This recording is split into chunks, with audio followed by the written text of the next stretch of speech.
Hey, Basslightning here, and welcome to another original hard rock live set. Be bringing you some more guitar instrumental pieces that I have created. These ones here aren't brand new. Uh, these are ones that I've created in the past, and then kind of brought them forward, and they just kind of got lost in the shuffle. So I'm doing my best to get this stuff put out there, and in the best way that I possibly can, in the best recording I possibly can. You know, it's not 4K, this is 1080p, so all right. So let's get you all up here. Boom, boom, boom. So you can see, hello, it's me. Same me, different week. Same sunglasses. So there you go. Take this over this way a little more. All right, so what I'm going to do here, I usually start out with just the music going. Just going to back up a little bit so I'm not right on top of the cam. Studio's all set up, guitar's all tuned. The SR16's all ready to go. My E drummer. Yes, I took a shower earlier, so I'm clean, you know. The octopus mounts over here. I don't really need it for this stuff. I can just use the laptop for a cam mount because I can angle it. It actually works pretty good for any of these virtual stage sit down stuff or whatever. It just works that way. Works pretty good. I already have everything mixed in pretty good before I started the live video, but just wanted to take a moment to thank my fans and followers for following my work. For those of you who have followed it for years, I thank you. For newcomers, welcome. And just wanted to give you a little bit of history. I mean, for those who know me, I guess I don't want to be redundant, but for those who don't, newcomers checking in, I am a professional musician from Southern Vermont, USA, now residing in Northern Vermont, USA. Been a professional bassist for a long, long time. I've also mixed guitar in there. I had my own project at one time a long time ago, and then I ended up just jumping back into bass. Bass always seemed to consume me. No matter what I was doing. So, not to get into my whole history of, over 2,500 shows and all this other stuff, and awards that I've won at Billboard Magazine and things like that.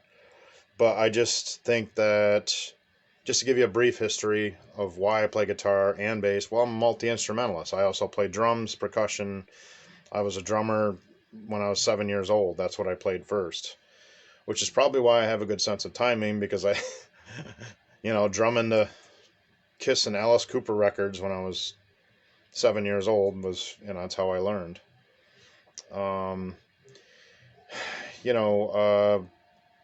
Basically it's just a matter of taking things into context with what I'm trying to accomplish.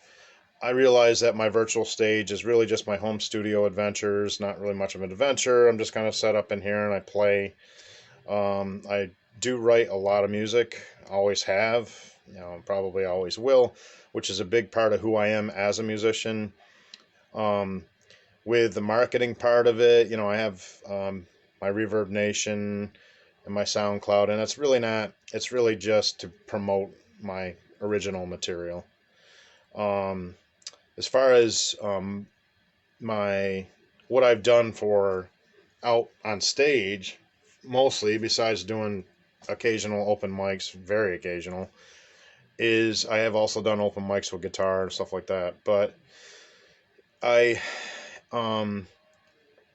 mostly just do what I have to do in whatever local area I'm in. When I was in Boston, I played in a cover band. When I was in Long Island, I played in a cover band.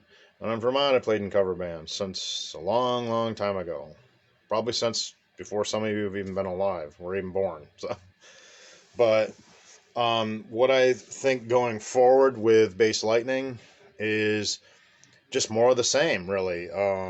Let's see, move this over away from my powered speaker so it's not vibrating my other speaker, smacking them together. You know what that's all about. Smacking them together. Oh, God, the awkward moments. Um, well, whether you're catching this live or you're watching it later on, thank you all for taking the time out of your lives, because everybody has some sort of life going on, to view my work on your devices, computers, laptops, whatever it may be, smartphones, tablets. The whole world's connected to everything here. Digitalize everywhere. Um, so, yeah, so back to what I was saying. Going forward, I'm really just keep writing. I mean, it just never stops. It's like a little hamster wheel inside my head, and it just keeps going and going and going and going and going. And I have to kind of feed the machine. And if I don't release this stuff, like at least play it, work it out. Maybe I don't record everything, but just play it and get it out of my head and my heart and soul. I'd be on medication. I mean, I have to create. I am not just a cover guy. I know tons of cover songs on guitar and bass. Vocals, I can sing and cover songs. I mean, it's just not, it's what I do for business, for money. You know what I mean? That's really, the business end is really my base work, although I do bring some of that stuff into my workshops here on my virtual stage, and also into performances virtual stage, because it's part of me. I mean, I'm a bassist, yes, but I'm also a guitarist, and I'm also a drummer, and I write and arrange and record. I produce my own music here at Darkanica Studios, which is basically wherever I set up. Could be in a basement, it could be in a closet, it could be in an attic, it could be in a loft, it could be in your living room. No, I don't think you'd want me there. So let's get this set going. I do have a set of instrumental guitar music with drums. I'm working on some more vocal stuff. I have tons of that too. I just did don't forget to go back and check out my Closet Chronicles, and that was where I did a virtual stage inside my closet here at Arcanica, which was totally weird and funny and awkward for me, trying to play this thing up on an angle, and it was just something funny and something different to do. And I actually played the set. So riffing in the closet is required, because it makes you appreciate not being in a closet afterwards, right? There you go. My quarter of a jail cell over there. So not that I've ever been to jail or ever plan to. Okay, so let's get this going here. I'm just making sure. I think I'm on the right. Yeah, I'm on the right sequence. It's hard to see it from here because I have the back windows curtained off, but I don't have the front window here curtained off, and it's glaring off the I've got to look up close. I mean, I have 20/20 vision, but you can't see where I'm at unless I look up to it or tilt it up. It's not a LED. It's one of those older. This thing's like 25 years old, so doesn't have those nice LEDs you can see from a distance. You've got to look at it right at a certain angle, straight on. That's why you always see me during the videos when I'm changing presets, where I have to actually go over and look up close at it to make sure I select the right one. Otherwise, it throws me off. Like, okay, now I'm searching for the right sequence. I do program some of these. Others are preset. You can program and everything, and it's the Alesis equipment is very good. It's everything I've used. The SR16 and the SR18 have been great. The SR18 has more bass sequencing in it and more options. But for some reason, this old SR16 is just really, it's where I've done a lot of my work that you hear online in my MP3s, that's this guy right here. Program, obviously recorded through 2 tracks in a studio. I use 2 tracks for the drums, to mix those in and get a nice full spectrum. It just thickens it up, widens it up a little more in the recording curve. So when I'm doing my mix downs, currently I need to get a new studio. I don't know if I'm going to go with DAW software on this thing because it has a super hot processor, or it's probably the route I'm going to take is probably go with a DAW type of system instead of getting an old school physical hardware piece, and get something that's a little more up to date and advanced where I can copy and paste, cut and paste parts and mix and match and do all the stuff like you can do in the Pro Tools, but enough of the narrative, enough of the monologue. I'm sure you guys don't want to hear me go on and on about all this stuff. So let's go. Ready? Here we go.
How'd you like that, Vermont? You don't hear no cover bands around here doing that kind of stuff, man. Not nearly as good and not nearly as rocking. All right, let's get one more piece here for this set. Again, thank you for joining me. For those of you who are just dropping in, make sure you go back and check out the beginning to end version of this set from today. Hope you all have a great and safe week. Happy Halloween. We're almost to Halloween here. And of course, I'll be sharing this for years to come, most definitely. But as it's being filmed live, we are almost in Halloween here. So let's get this going, shall we?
that for a bass player, huh? I'm Basslightning, and until we meet again, thank you for joining me today.